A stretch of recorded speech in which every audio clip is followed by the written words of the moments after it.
اگر همه بدبختترین مردم روی دنیا شه، همه ابو جهل شه، همه همین ترامپی بدبخت هم بشه، در ملک پروردگار یک سری خس زیان نمیرسونه.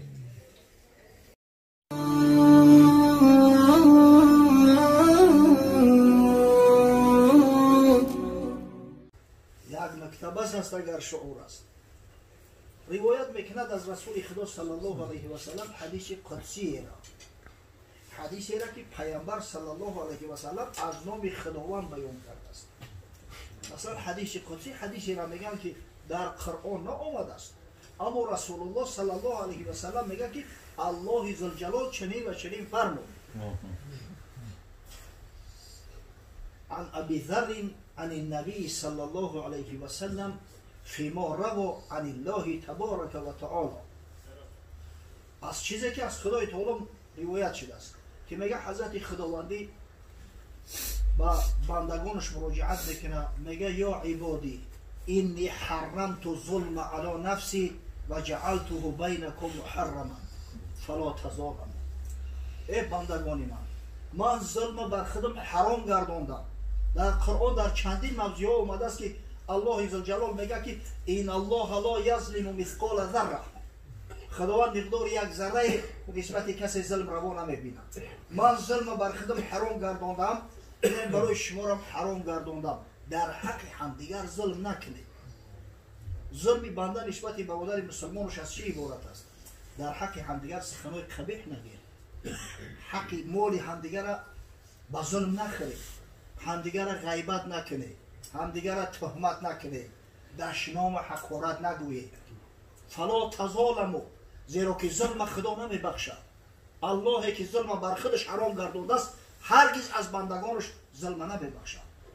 ظلم از زمره او گناههای محسوب میشود که عقوبتش برای قیامت گذاشته نمیشود. خداوند ظالمان را در همین دنیا خور و ذلیل میگرداند. این همین بلایی که امروز اومده است دنیا را میلرزونه، اصل بگیریم، ریشه همین را بگیریم، ای ظلمی بنده بالای بنده است. ای ظلمی که بالای مسلمانان کردن، مردم بیگناه را محو کردن، حبس کردن، نیست و نابود کردن. او وقتی که یک مظلوم دست برداشته سوی درگاه پروردگار دعا میکنه، غلغل در لشکر آسمان میغلطه. خداوند دعاش اجابت میکنه، مظلوم حتی اگر کافر باشه، چی برسه بر مسلمان. ای که تو از ظلم چاه میکنی، از برای خیش دام میتنی. مر ضعیفان را تو به خصم مدان، از نوا واجا نصر الله خوان. تو خیال نکن که بیچاره‌های مظلوم هیچ که ندارن، ای پشو هیچ که نیسته یا کریشه ندارن. و قرآن بخون که خدا گفته است اذا جاء نصر الله و الفتح، گر تو فیلی خصمی تو از تو رمید، نک جزا طیرا ابابیلت رسید. تا اگر همی فیلم که باشی زور کسی را به تو رسه، و ارسل علیهم طیرا ابابیل. خداوند قدرت داره که به همین یک ویروسی اندک که با چشم نمیبینیش، حتی در همین میکروسکوپ های عادی او را دیده نمیشید است، چنان میلرزونه که دولت های ابرقدرت به زانو میغلطن، داد و فیغان گوشی فلک کار میکنن. گر ضعیف در زمان خواهد امان، غلغل افتد در سپاه آسمان. هم یک ضعیفه که اگر دعا کرد به یقین بدانه که خداوند اجابتش میکنه. ثلاث دعوات مستجابات لا شک فیهن. حضرت گفت که سه دعا البته اجابت میشود پیش پروردگار. در اجابت شدن این دعاها یگان ذره شک و شبهه نیست. یکمش دعوت المظلوم، دعای مظلوم. حضرت گفت که لا تظالموا، با همدیگر ظلم نکنید، در حق همدیگر خیانت نکنید. همیشه سبب سستی و ذلت ما در چیه؟ قدر همدیگر را نمیدونیم. همین گجای ایستادیم پای همدیگر را میخوییم. از برای خدا همین طعنه زدن. محفل معرکه نیست یگان ملا را بدگویی نکنن، یگان قاری را بدگویی نکنن. آخر فرد و روز قیامت اون مردکی را که تو غیبتش میکنی، تهمتش میکنی، طعنش میزنی، از تو دامنگیر میشود. در پیش پروردگار چی جواب میگوی؟ در صحیح مسلم اومده است حضرت صلی الله علیه و سلم باری به اصحاب مراجعت کرد، گفت اتدرون ما الغیبه، اتدرون ما المفلس. شما میدونید گفت مفلس چی کسا میگن؟ گفتن یا رسول الله این المفلس فینا من لا درهم له ولا متاع. مفلس گفت ما کسایی را میگیم که نه یگان پول داره نه یگان متاع دنیا داره، بانکروت مقصد مفلس. حضرت گفت چنین نیست. این المفلس من امتی یأتی یوم القیامت بصلاة و صیام و زکاه و یأتی قد شتم هذا و قذف هذا و اکل مال هذا و سفک دم هذا و ضرب هذا. مفلس گفت از امت من شخصی را میگم که فردا روز قیامت به سری بلند میآید که من نماز دارم، روزه دارم، زکات مال من پرداختم، صدقات خیرات داشتم، در صورتی که حق کسی را خورد است، کسی را دشنام حقارت کرده است، کسی را تهمت غیبت کرده است، کسی را لط و کوب کرده است، شاید خون کسی را ریزانده است. همه دعوا میکنند. خداوند بزرگ است، خداوند ارحم الراحمین است. بعضی کمبودی و نقصانی که در عبادات میکنیم اگر صدقا توبه کردیم الله ذوالجلال میبخشد. نه که این بنده بسیار میلچنی که بنده نمیبخشد. برای هم یک سری ثواب در پدر و مادرم نتم میگریزی فردا روز قیامت. اونم کمپیره که میشنی پره کفو دوان میاد بچه جان ثواب یک تکبیر اول تبتیم میگریزی. اون روزی نیست که دیگه کسی را ببخشید. فیعطى هذا من حسناته و هذا من حسناته فإن فنیت حسناته قبل ان یقضى ما علیه اخذ من خطایاهم فطرحت علیه. همه دعوا میکنن. ایش یک مقدار ثوابش میگیره، اوش یک مقدار حسناتش میگیره. اگر بالفرضی همه گناهاش تلافی کرده نتونیست، ثوابش کمتر بده، مقصد نرسون، گناههای اونا اون مردم دعواگر هم میگیرند در بالای سری بار میکنند. ثم طرح فی النار. بعد ای دست پاش میگیرند در آتش جهنم میپرتویند. این مسئله ازم در بسیار احتیاط کنید برادرای عزیز. با خدا قسم فردا روز قیامت تا وقتی بنده نبخشه خدا نمیبخشه. کسی را غیبت کرده، یگان گپی ناخوب گفته، زنده های پیشش برین برادر ما در حقیقت یک گپی ناخوب گفته باشه مکه ما را عیل کرد. اما چه خیلی طلب کنه. اون مردمی پیش عجب یا غیرتی داشتن یا همتی داشتن. ایوی قزاقو یا مسفید اگه حج میروه دسته کس قطعی جنگی بدست. سلام میکند جواب نمیگیرن سلام شا. سحر به خونه شونه رفت است. ای فلانی من حج رفت استم. خدا این مردم لعنت کنه که یا تاش در فکری نیست که ما تو آشتی بتا. بیا حق آشتی کنیم که همه حج ما قبول شود. بسیار مهم است. همدیگر را سلام بتیم محبت زیاد میشود. در حق همدیگر سخنهای خیر خوب گفتیم محبت زیاد میشود. اگر بدگویی و ناسزایی گفتیم همه آدم ندیده است میگن ناشکریش همه کو آدمی نیست و کو آدمگری نداشته است. حضرت گفت لا تظالموا ظلم نکنید.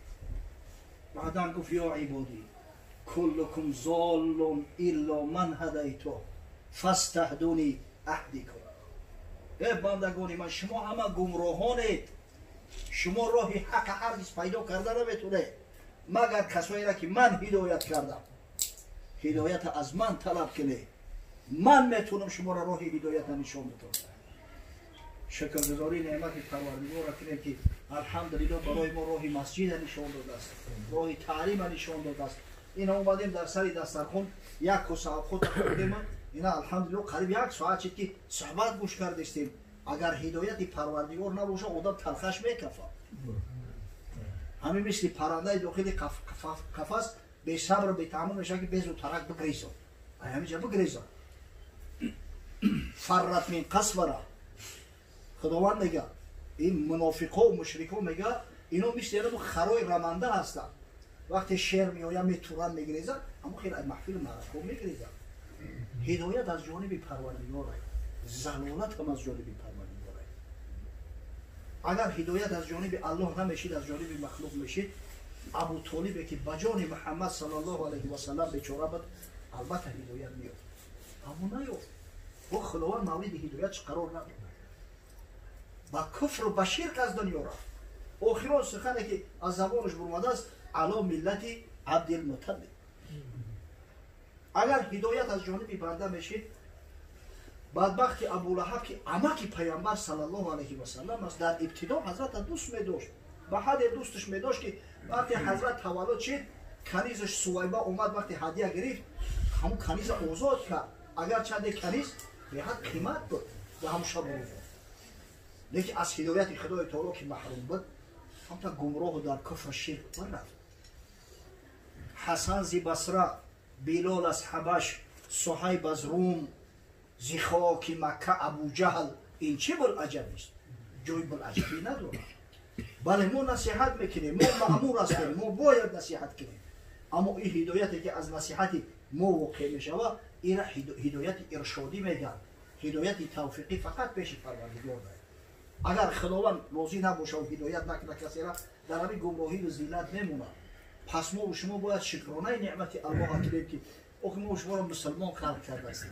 ای پدر و مادر مسلمان تولد شدیم، این دینی بزرگ به یگان مشقت به یگان مشکلی خداوند برامون تقدیم کرده.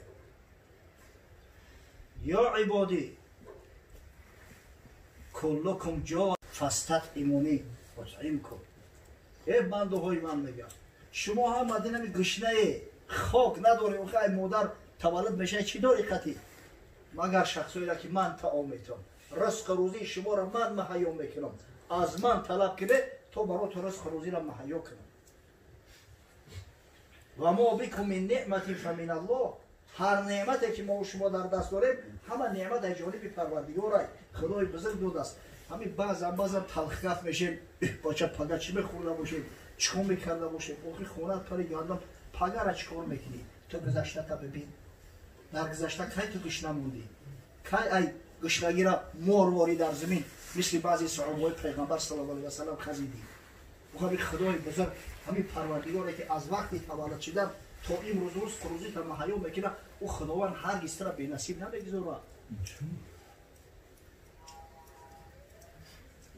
یکی طفل دندان برآورده بود خدا رحمت کنه شیخ سعدی را میگه یکی طفل دندان برآورده بود پدر سر به فکرت فرو برده بود که من نان و برگ از کجا آرمش مروت نباشد که بگذارمش. یک مردک فقیر همین زن داشته است کودکچه تولد میشود کودک شیر مادرش هم میخورده است یک روز دستش در دهن اون کودک میدوزه که دندان برآورده دستش هم میگرزه این بیچاره تشویش میشود اوه این خونه بود یک دهن بود دو دهن شد این را من یک جا سیم میکردم چه بیچاره گفت این سخن پیش جفت نگر تازن او چی مردانه گفت مخر حول ابلیس تا جان دهد همون کس که دندان دهد نان دهد. این زنش ایخه چه گیتر بده این مرده گفت بسو بغیرتی نکرد همون پروردگاری که دندان طفل پیدا کرد نانش هم رزق روزیش هم همون پیدا میکند. نگارنده طفل اندر شکم نویسنده رزق روزی است هم همون پروردگاری که در نطفه آب منی صورت طفلک علکی تیار کردگه مصوری صورت رزق روزیش هم علکی می نویسه ولی در شکم مادرش 120 روزه که علکی رزق روزیش هم می نویسن.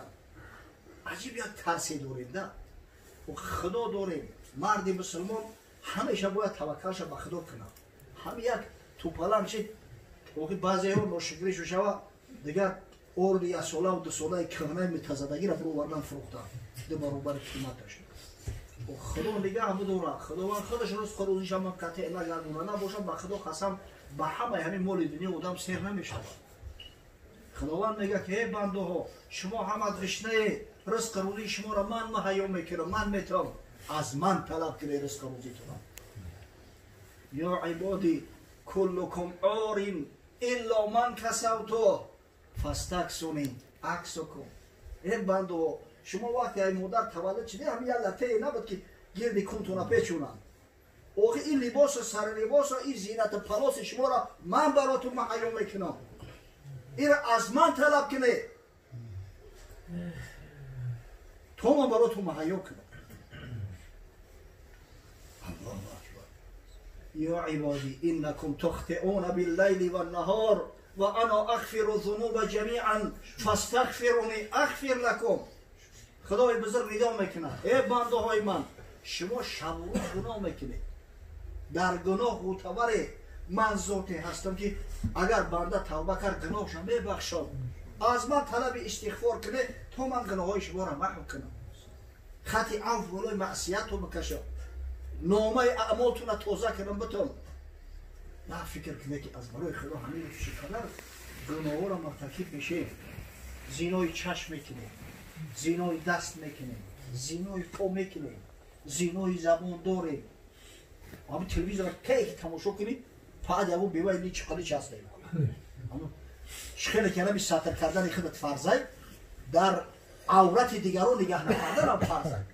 همین در گناه متوریم، سر همه برداری همه گناه، علاج نداریم. همین تشرایط دیگه زندگی میکنیم که سر تو پا در گناه متور هستیم.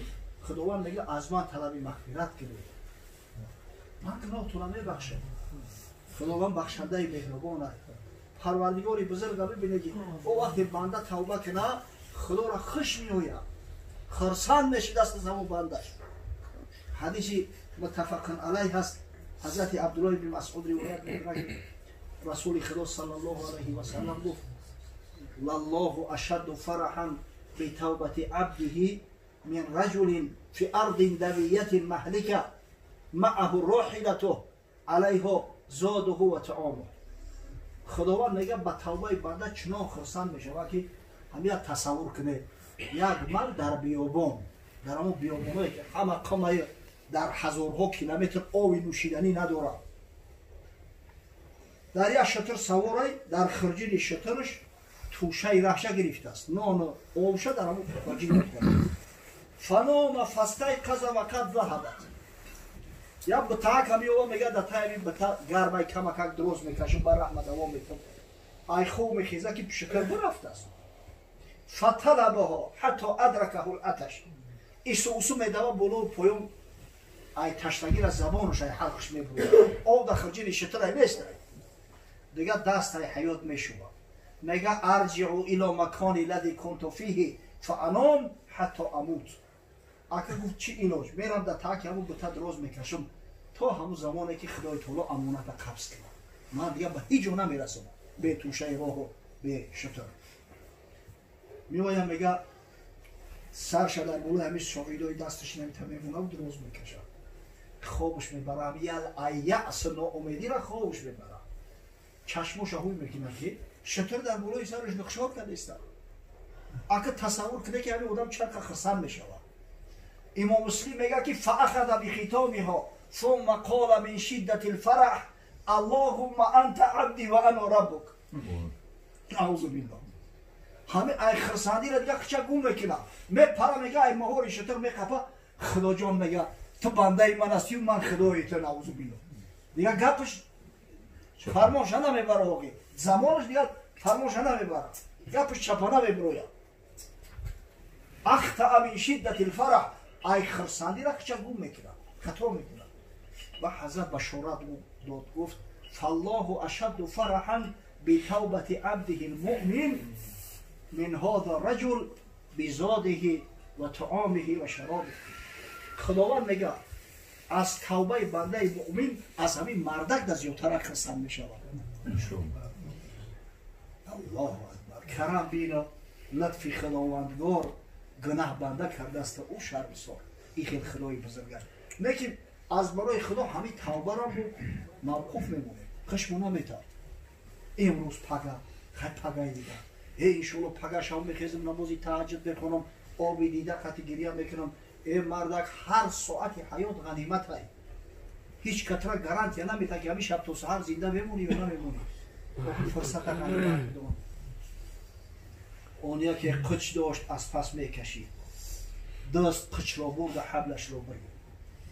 یک مردک دیروتی قشخوری خوب تربیه کردن در فکر بازار فروختنی اوورده است. در همین شهری پرودان بوده است، این شهر در دزد شپنش بسیار میشه. کدام دزدی خونه سوخته است یک بند بری دست قشخورا برده است. این همین بند کشور در دستش چون که آگاه شد دوان شد چپ و راست تا ببیند کانقچی بوده کجاست. یک وقت یک ترکی اون بند خولیه بیچاره دیگه ایسو دوید گوسپند گفته است. او دزد هم دید که آدمی سوده ای، همین آدمی سوده را فریب کردنش آسان ای. بر سری چاه بدید آن دزد را که فیغان میکرد ایوا و ایلتا. همون دزد لعنتی سری یک چاه ایستاده گریه و فیغان داره. مردم مسلمان با دودم برسه و برای ایسوسو نکوده ای ره میزنشن. گفت نالان از چی ای استاد؟ هم بیچاره آدمی ساده قشقوری خچه دست دیدیم با این میبینه یا مسلمان گریه داره دیلش میسوزه. میگه چی مصیبت داری؟ گفت همیان زرم در چهفی تو. تو همین خم شدم خواستم آب بگیرم بساتیر که تیلوها میگه برام کشور بود غلطید در روی چاه غلطید. گر توانی در روی بیرون کشی خمس بیدهم مر تو را با دلکشی. 500 دینار بیستونی بد است. گفت دستی او ندارم او بازی کرده نمیتونم. اگر شناور باشی بدرو اونجا 100 دینار ای گفت 100 تنگه تیلو ای 5 یک حیثش ای شیری مادرت حلال ایدمی 20 دینار شد پاک فعیل بخشیده بود. 500 دینار بیستونی بد است. گفت او خود این بهای 10 قچ است. گردن بربسته شد 10 در کشور. گر قچه شد حق ایواز اشتر بیداد. بیچاره سودک ای بچم یک گوسپند چی میکنم؟ اوی 20 دینارم بتا در این 20 دینار با 10 گوسپند میخرم. هم یک در محکم شد انشالله خداوند 10 در دیگر را برام باز کرد. یک قشقور رفت انشالله با این پول با این 20 دینار یک شتری فسان میشود. جامعه ها را کند اندر آب رفت. جامعه ها را بود هم اون دزدی کرد. دزد دیاخی کشید لیباساش داد پوستینا جامعه را این بدبخت گرفت دزدید برد. و حضرت نصیحت میکنه این سواری توبه شو بردست راست. این مسلمان بچه انا مو آدمی ساده تویی او خانه سوتای دست شیطان ای اسبی توبه را سوار شد کمچین کن دست بقه جامعه ها 20 مون از دست باز پس دیروش که بکش بگی مرکبی توبه عجایب مرکب است بر فلک تازد به یک لحظه زیپ است. آخه این اسب جامعه است همیخیل مستی است یک کمچینش که با عثمان میبرد و را میبرد. التائب من الذنب کمن لا ذنب له. حضرت میگه توبه کننده از گناه مثل شخصی است که اصلا گناه نکرده. الله لو اخطأتم حتی تبلغ خطاياكم السماء ثم تبتم لتاب علیکم. اگر همین قدر گناهی کنه که گناه تو عثمان برسه شما صدقا توبه کنه بخشیدن اجاری پروردگار. این بنده ها شما در گناه غرق میگه خداوند توبه کنه من توبه پذیر هستم گناهتون میبخشم. یا عبادی انکم لن تبلغوا ضری فتبلغوا نفعی فتنفعونی. ای بنده های ساده ای دست شما خاک نمیآید. شما به هیچ وجه در ملک من یگو ضرر رسوندن نمیتونه. اگر همه جمع شد بگیر ما یک کمک به الله کنیم ای دست خاک نمیآید. یا عبادی لو ان اولکم و آخرکم و انسکم و جنکم کانوا علی اتقى قلب رجل واحد منکم ما زاد ذلك فی ملک شیئا. ای بنده های ساده اگر همتون بهترین مردم روی دنیا شوید همت اولیا بشه در ملک الله یک سری خاص زیاد نمیشه. اگر همت که اولیا بشه ملک پروردگار در چیز زیاد نمیشه. یا عبادی لو ان اولکم و آخرکم و انسکم و جنکم کانوا علی افجر قلب رجل واحد ما نقص ذلك من ملک شیئا. اگر همت بدبختترین مردم روی دنیا شه همت ابو جهل شه همت همین ترامپی بدبخت هم بشه در ملک پروردگار یک سری خاص زیان نمیرسونه. اگه ایسه شد یا که شرح دادن نمیشه صحبت روزی بچی. یا عبادی لو ان اولکم و آخرکم و انسکم و جنکم قاموا فی صعید واحد فسألونی فاعطیت کل انسان مسئلته ما نقص ذلك من عندي الا كما ينقص المخيط اذا ادخل البحر. ای بنده ها میگه اگر همین تمام مخلوقاتی که از زمان آدم علیه السلام تا روز قیامت تولد میشوند میبرن همه تا حس کنن در همین یک جو جمع شده هر کس چند که یکی دهنش میبره طلب کنه با مرادش برسونه باشه. این بنده بسیار بشینه چی میشود هر چیزی که طلب میکنه بتمش ای ملک من همون مقدار کم میشود که اینم یک سوزن بگیری در اقیانوس هم ترک کنی. اگه او بیچاره سوزن ای اقیانوس چند که او بگیره مقصد هیچی کم نمیشود. هر کار میکنه شما برای خودتون میکنه. یا عبادی انما هی اعمالکم احصیها لکم ثم اوفیکم ایاها. وای بنده ها هر کاری میکنه حساب کتاب بشود، رستشو داره، فراموش نکنه. هر یک حداقل دو ملائکه همراه داره، ملائکه دست راست و ملائکه دست چپ. اینا را کرام الکاتبین میگن. کارای خیر خوب تا ملائکه دست راست مینویسن، گناه و جنایات ملائکه دست چپ مینویسن. همش حساب داره. اگه خدای بزرگ مهربان بودی که با در بین اید ملائکه دست راست امیر کده و قدر همین نعمت های خدا نمیرسید. اگر شخص یکم گناه صغیره کرد، این ملائکه دست چپ و همون امیر اجازت میفرستن. یا رئیس اجازت هسته من میرم بنویسم که میگفته از ولی کم تنک سب میکنه. شاید همین اصلاح شود، شاید توبه کنه، شاید روزی نماز بخونه، همین نماز گناه های صغیره را محو میکنه. شاید یک برادر مسلمان شد بیاوه. اما وقتی که ساعتون میگذره جنایت بالای جنایت بالای جنایت و میگن ناشکری شب بکنم بنویسش خداوند زودتر ای کثافت نوتر خلاص کنه. نه که وقتی شخص کاری خیر نو کرده فقط نیت میکنه، اینم نیت میکنه که من همین کار میکنم، کاری خیره. حالا که این امیر هیچ کس اجازت نمیپرسه، این در حال مینویسش. حالا که ثواب مینویسه. اگر ما کردی انشالله ای 10 تا 700 ثواب پروردگار بزرگ برای بنده عطا میکنه. سبحان الله. رقیبی دست چپ را مانده شد دست، زیباست کرداری تو بیشت پیوست.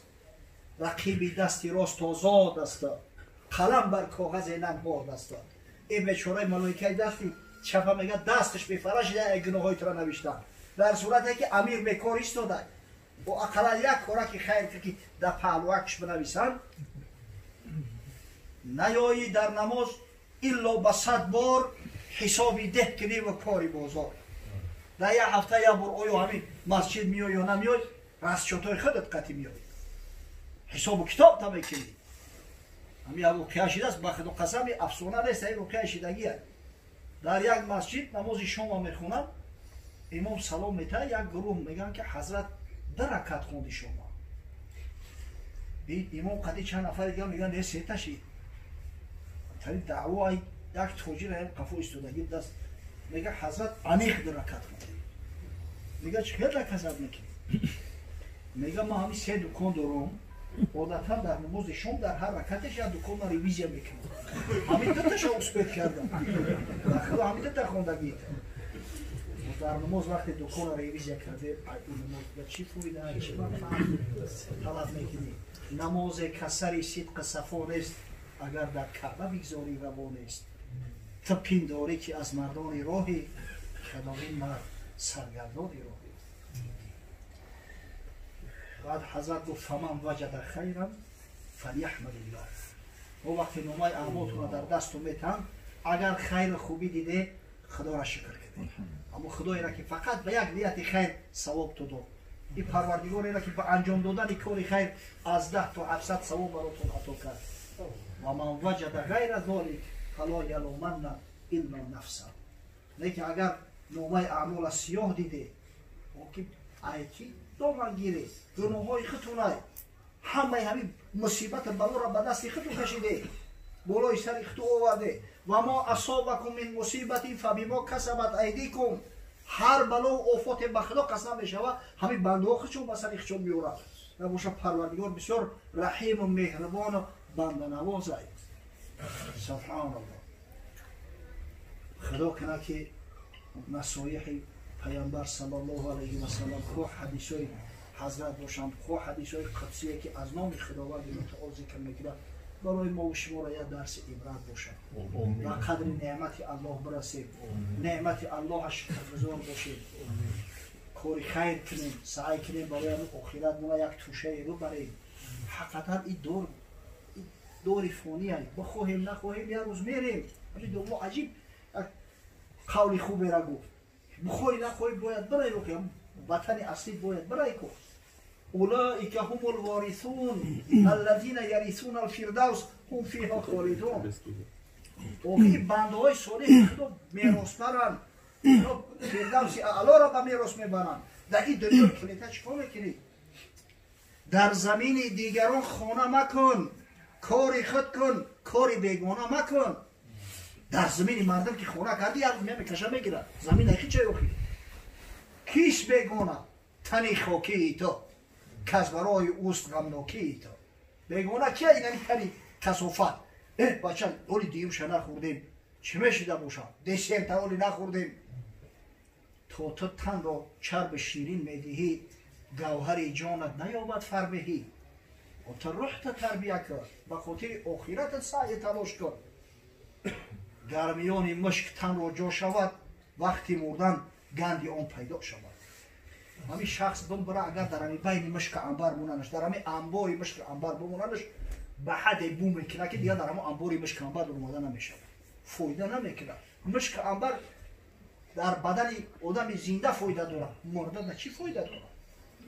مشک رو بر تن مزن، بر جان بیمال.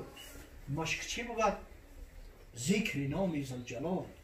اون مشک انم ذکر نام پروردگاره که همین روز البته برای سفر و آمادگی بگیره. خداوند رحمت و مغفرت کنه مادر ما در دعای جناب مستقرش بدارم.